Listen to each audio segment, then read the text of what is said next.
प्रकृति आखिर बचा के रखा किसने है? जंगल जमीन आदिवासियों ने। नमस्कार दोस्तों, हम लोग हैं मंडला में। हमारी नर्मदा यात्रा चालू है, जो हमने भोपाल से यात्रा शुरू की थी। आपको पता है, अपने पिछले वीडियो में भी देखे होंगे। हम मंडला में पिछली रात रुके थे। आज 28 दिसंबर है। 28 दिसंबर है और इस आदिवासी अंचल में जंगलों के बीच बहुत सुंदर जंगल और नदी का, ऐसे लग रहा है जंगल और नदी मिल रहे हैं आगे जाके। ये यहाँ भी यही है। बहुत सुंदर लग रहा है। तो ये जंगल जमीन है किसके? आदिवासी के। और ये आदिवासी क्षेत्र हम जैसे जबलपुर से पार करते हैं तो मंडला चालू हो जाता है। नर्मदा जी साथ साथ चल रही हैं, हम साथ साथ चल रहे हैं नर्मदा जी। नर्मदा जी तो यहाँ से जा रही हैं नीचे की ओर, हम ऊपर की ओर उद्गम की ओर जा रहे हैं। हमारी यात्रा जैसे कि आपको सब पता है अमरकंटक तक होनी है।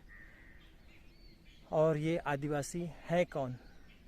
ज़्यादातर यहाँ मंडला में गोंड आदिवासी हैं। हमारे प्रदेश में, मध्य प्रदेश में तो अलग अलग जगह भील, सहरिया, बैगा सभी हैं। आगे डिंडोरी में बैगा मिलेंगे, लेकिन गोंड बहुल क्षेत्र है ये मंडला। गोंड की उत्पत्ति कैसे हुई? बड़ी रोचक कहानी है। जाति की उत्पत्ति मनुष्य के कर्म कांडों से हुआ।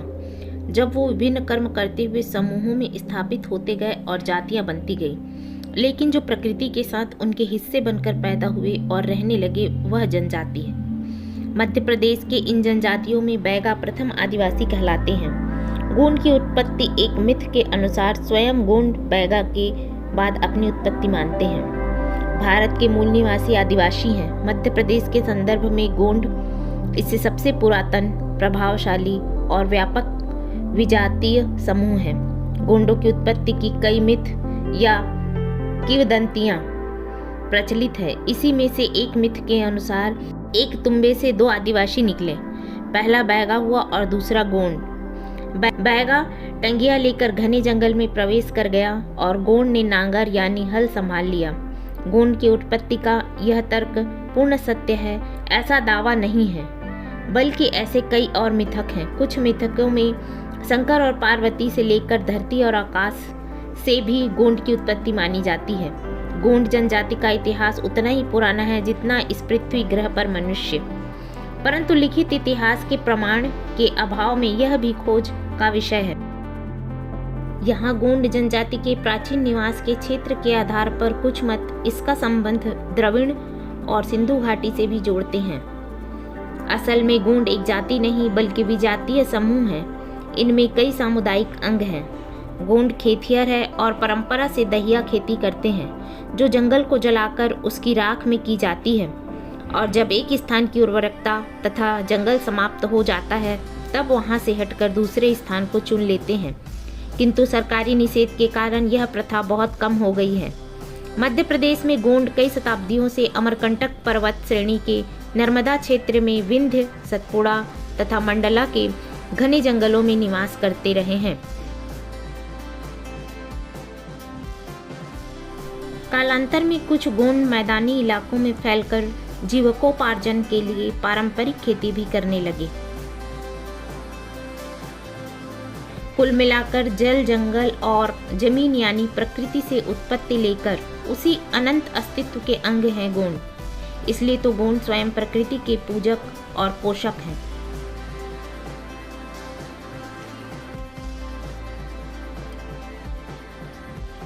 कहाँ टाइगर कहाँ जा रही है? तीन है भैया शुरू से। आज हाँ दिखाई उसको रखो ना। हाँ। एक ओहो, ये टाइगर चल रहे हैं, क्या बात है। कब का है? अभी सुबह का। आज सुबह दिखे हैं टाइगर? सुबह का। Kanha zone, Kanha national park में 4 दिख रहे हैं। ये नीलम एक वहाँ की फेमस बाघिन है, जो दिखा पिछले पर्यटन सीजन में खूब दिखी है पर्यटकों को। अच्छा। ये उसके 3 शावक हैं। अच्छा, नीलम के ही? जी। अच्छा। बल्कि इसमें से एक शावक की एक मोहनी मंडला जो है उससे फाइट कान्हा टाइगर रिजर्व के कारण सालों से विश्व भर में प्रसिद्ध है। हालांकि मध्य प्रदेश में और भी बहुत सारे टाइगर रिजर्व हैं। यहाँ का जंगल अलग ही है। कान्हा में टाइगर, लेकिन जंगल भी खूबसूरत है कान्हा का। हाँ, बहुत अच्छा। हाँ कान्हा चलें क्या? चले जा सकते हैं, उसमें क्या है। अगली बार चले जाएंगे, अभी नहीं आए तो। चलिए हमारा रखिए वाहन।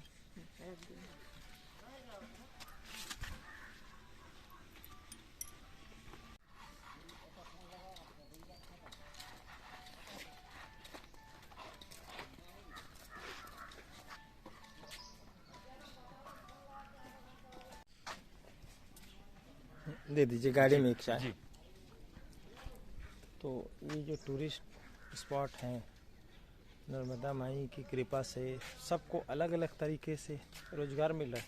हम कहते हैं आध्यात्मिक यात्रा है, लेकिन असल में कहीं न कहीं रोजगार तो दे रहा है लोगों को।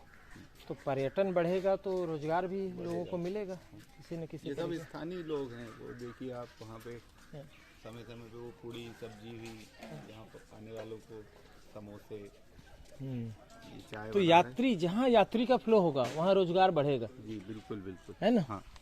दादा आप यहीं के हैं? हाँ, कितने साल की उम्र हो गई आपकी? मेरा करीब होगा 60-65 का लगभग। क्या नाम लिखते हैं आप? इंद्रजीत। गौंड है आप? हाँ। अच्छा, तो अब कैसा लगता है बदल के देखते हैं? नर्मदा की यात्रा सालों से हो रही है, आप लोग आप देखते रहे? हाँ, सालों को हो रही थी।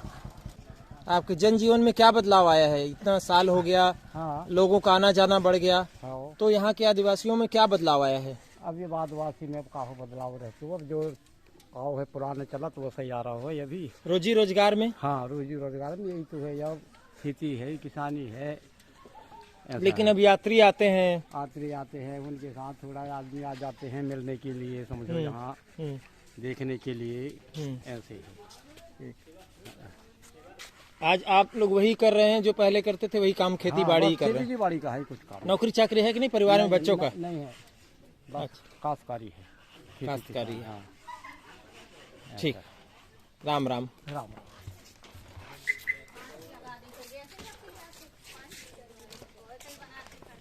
नहाए नहीं तो वैसे ही घुमा के ले घूम लो। क्या बच्चे लोग, क्या क्या नाम है आपका? चलो बताओ। आशु और वाले हैं। हाँ, और क्या क्या है? यादव भी है कोई ना? सब अच्छा, आप यादव और आप सिंगौर मतलब गोड़ नहीं है? कुर्मी पटेल। और यहीं के हो? और आप? लेकिन यादव। आप? मरावी। आप गोड़ हो ऐसे, है ना? हाँ, गोड़ कोई शर्म की बात नहीं, हम तो गर्व की बात है। आज लगता है कि आदिवासी ने अगर नहीं बचाया होता इस जंगल को, इस केवल आदिवासी की बात नहीं है, जो जंगल में रह रहे हैं, आप लोग सालों से रह रहे हैं, अलग अलग भले समाज के होंगे, लेकिन आदिकाल से रहने वाले आदिवासी हैं, उसमें गोड़ का बहुत बड़ा हिस्सा है ना। और आप लोग, हम तो ये पूरे गोड़ की उत्पत्ति ही प्रकृति से हुई है, और प्रकृति की रक्षा जिसकी उत्पत्ति हो वो तो उसकी माँ होती है। तो असल रक्षा तो आदिवासी ही कर रहे हैं, है ना। उसमें दूसरे लोग भी हैं जो आसपास रह रहे हैं। तो हम लोग यात्रा पे निकले हैं नर्मदा की, और यही जानने निकले हैं कि कहाँ कहाँ लोग कैसे कैसे। आप लोग सब पढ़ाई कर रहे हो सब कि छोड़ दिया है? नहीं पढ़ रहे हैं। अच्छा, बच्चे सब पढ़ते हैं। नौकरी की उम्मीद करोगे या यहीं रहोगे? नौकरी करना है। ये बात भी सही है कि सबको नौकरी तो करना है भाई, है ना। आगे बढ़ते हैं, सवाल तो खड़े रहेंगे, और ऐसे ही जीवन, ऐसे ही यात्रा हमारी मंगल जर्नी की तरह चलती रहेगी। आजो सब लोग, आजो सब आ जाओ। आना आजो।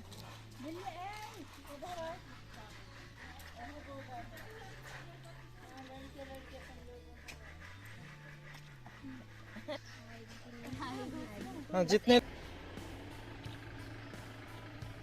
तुम्हारी वीडियो इसमें तो बहुत अच्छी फोटो आ रही है मोबाइल में। ये वाला आएगा ना।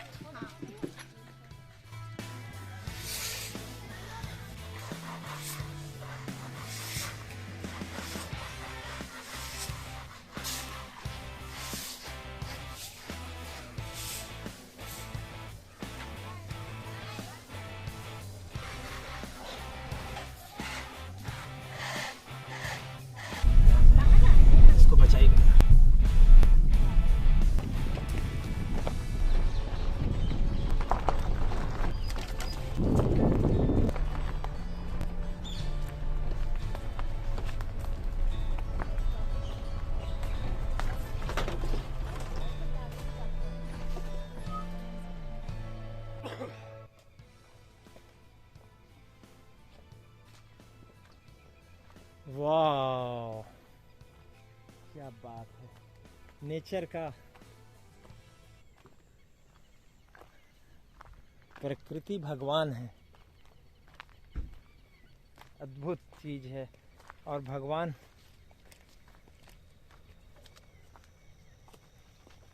क्योंकि उत्पत्ति आदिवासी और गोंड की इसी प्रकृति से हुई है, इसलिए उनके लिए तो कम से कम मातृतुल्य है।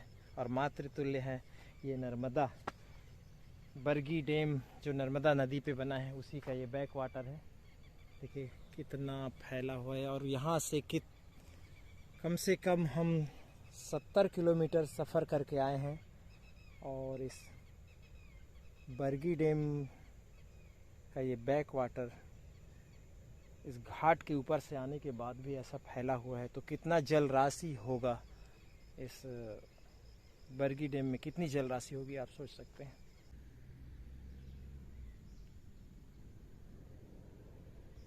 ये बैक वाटर है नर्मदा नदी का। ये समझिए कि नर्मदा नदी है ये। इस जल को भी हम पीते हैं वहाँ भोपाल में, क्योंकि यही तो आगे जाएगा ना, यही तो धार बनेगी और नर्मदा जी की फिर जबलपुर की तरफ जाएगा जब गेट खुलेगा बरगी डैम का। तो केवल ऐसा नहीं है कि जो अमरकंटक से निकली और हमारे नल में आ गई। ये प्रकृति जो है, ये गूलर का पेड़ है क्या? गूलर है, गूलर। जैसे कि आपने देखा उस वीडियो में जिसमें हमने गर्म कुंड में स्नान किया था, जो निश्चित रूप से वैज्ञानिक कारण है उसके, क्योंकि गंधक सल्फर कहीं ना कहीं होगा। ये जरूर है कि बीच में कुंड है और आजू बाजू ठंडे पानी के बीच में गर्म कुंड है, तो एक स्रोत होगा। इसका मतलब ये है कि यहाँ इस जंगल में, इस आदिवासी क्षेत्र में, नर्मदा जी के किनारे रासायनिक पदार्थ भूगर्भ में है। और यही कारण है कि यहाँ पर चुटका में परमाणु बिजली घर बन रहा है। हालांकि लोगों की चिंता है कि अगर बिजली घर बनेगा तो ये नर्मदा का बैक वाटर ख़राब हो जाएगा, फिर नर्मदा किसी काम की नहीं रहेगी, उसकी जल प्रदूषण होगा, लोगों को फिर दूषित पानी पीने को मिलेगा। क्योंकि नर्मदा के इस आसपास पत्थर भी अलग अलग तरीके हैं, कहीं बेसाल्टिक रॉक है, मार्बल हमने देखा कितने तरीके के, एक वीडियो में देखा आपने जो बंदर कूदने गए थे हम भेड़ा घाट में, वहाँ अलग अलग प्रकार के पत्थर हैं। प्रकार के तो वहीं पे थे पत्थर, ब्लैक, वाइट और ग्रे। तो परमाणु बिजली घर का यहाँ बनना, जहाँ विकास का एक प्रतीक तो है ही, लेकिन जंगल के पानी के प्रति चिंता करने वालों के लिए बहुत चिंतनीय विषय है। विकास से परंपरा और संस्कृति को नुकसान पहुंचता है, ये बिल्कुल सत्य है, क्योंकि वो घर छोड़ना पड़ जाता है, वो संस्कृति से दूर हो जाता है, वो देव धामी सब छूटता है। और बरगी बांध जब बना तो हजारों लोग बेघर हो गए। अब ये चुटका परियोजना जो आ रही है बिजली घर की, हमें और समाज को, सरकार को, आप सब पढ़े लिखों को ये बात ज़रूर सोचना चाहिए कि किसी का घर और ना उजड़े इस विकास की कीमत पर। और ये बहुत गहरा विषय है, ये बिल्कुल दो धारी तलवार है, विकास और प्रकृति का संयोजन बना के रखना। कैसे सरकार करेगी वो तो हम नहीं जानते, लेकिन जो भी हो अच्छा होना चाहिए। अब आगे चलते हैं सहस्त्रधारा की ओर।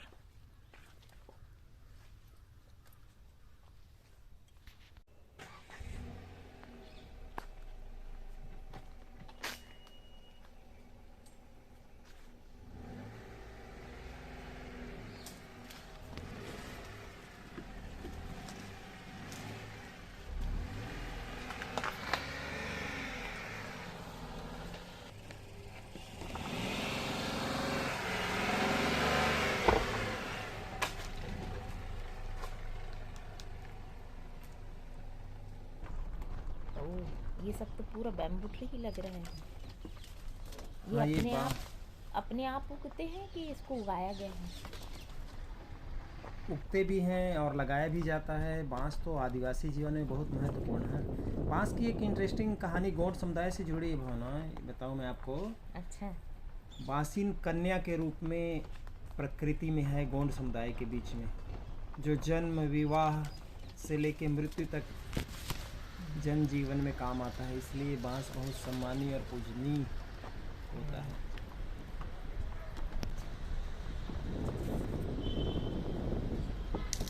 चलो आज तो गाड़ी अब विमलेश जी चलाएंगे। चलो विमलेश भाई।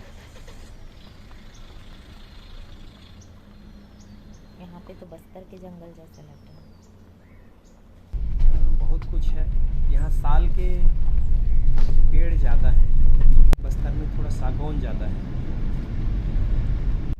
बस्तर में सागौन है ना? हाँ, सागौन भी है। और ऐसे ही समझिए कि इसी टाइप से ही जंगल है। इसी टाइप का ही लग रहा है मुझे बस्तर जैसा।